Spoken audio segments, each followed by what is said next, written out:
চেষ্টা করব ইনশাল্লাহ। সম্মানিত দিনী ভাই বোন, হজ একটি ফরজ বিধান।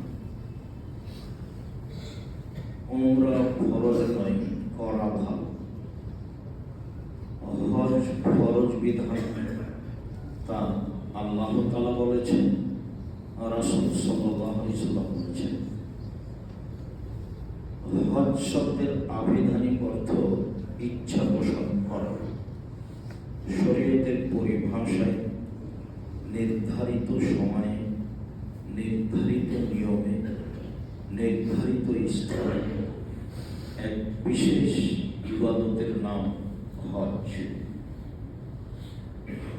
নির্ধারিত সময়ে, নির্ধারিত নিয়মে, নির্ধারিত স্থানে এক বিশেষ ইবাদতের নাম হজ। উমরা শব্দের আবিধানিক অর্থ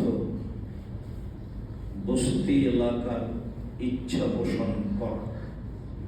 শরীয়তের পরিভাষায় অনির্ধারিত সময়ে, নির্ধারিত নিয়মে, নির্ধারিত স্থানে এক বিশেষ ইবাদতের নাম উমরা।